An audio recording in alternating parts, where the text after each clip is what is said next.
हम अपने जजीरे का दिफा करेंगे, चाहे कीमत जो भी हो। हम साहिलों पर लड़ेंगे, हम खेतों और गलियों में लड़ेंगे, हम पहाड़ों पर लड़ेंगे, हम कभी हार नहीं मानेंगे।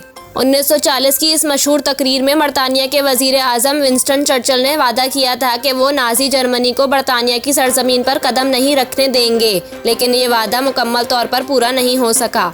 इस बात में कोई शक नहीं कि मगरबी इत्तेहादी नाजी जर्मनी को इंग्लिश चैनल की दूसरी जानिब महदूद रखने में कामयाब हुए, लेकिन जर्मन फौजी बरतानवी ज़मीन पर कदम रखने में भी कामयाब हुए। फ्रांस के साहिल से 20 किलोमीटर दूर चैनल जज़ाई के छोटे से खित्ते पर साहिल पर कोई लड़ाई नहीं हुई। ये बरतानिया के ज़ेरे तसल्लुत वाहिद इलाका था जहां एडवुल्फ हिटलर दूसरी आलमी जंग के दौरान कब्जा करने में कामयाब हुए और यहां हजारों मजदूरों को जबरी तौर पर रखा गया, जिनसे जर्मनी ने अपने दिफा को मजबूत बनाने का काम लिया। ऑल्डर्नी एक ऐसा ही दूर दराज जजीरा था जहाँ लॉगरसल्ट नामी कैंप में मशरकी यूरोप के सियासी कैदियों समेत 400 से ज्यादा कैदियों को रखा गया। इनमें से ज्यादातर जिंदा नहीं बचे।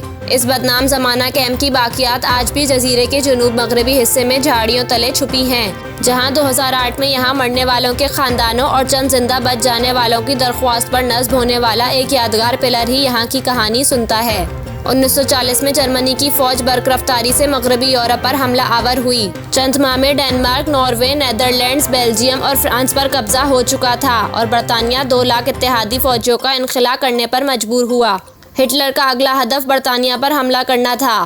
फ्रांस से इस कदर करीब चैनल जज़ायर का दिफा नामुमकिन था, इसलिए बरतानिया के फौजियों को यहाँ से पसपा होना पड़ा। हिटलर के लिए ये प्रोपेगेंडा के लिए बेहतरीन मौका था।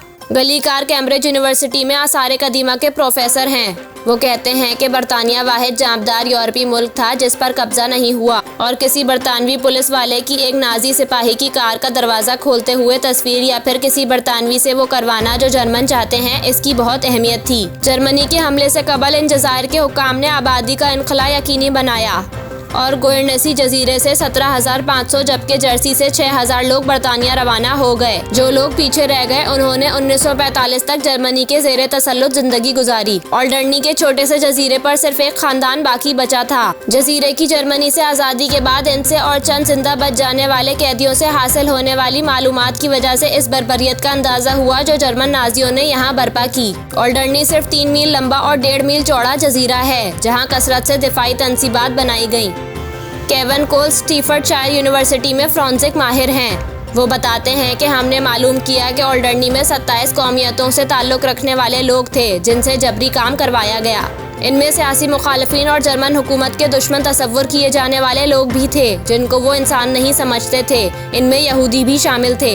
ये कहना मुश्किल है कि लॉगरसल्ट नामी कैंप और दीगर 3 कैंपों में कितने लोग रहे। ये 4 कैंप मजदूर फराहम करने के लिए तैयार हुए थे।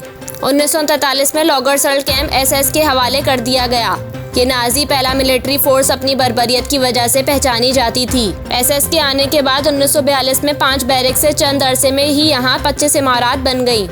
कैदी सियाह और सफ़ेद पजामे पहनते थे और छोटे छोटे कैबिन में रहते थे जहाँ फी फर्द 150 स्क्वायर फीट जगह रखी गई थी।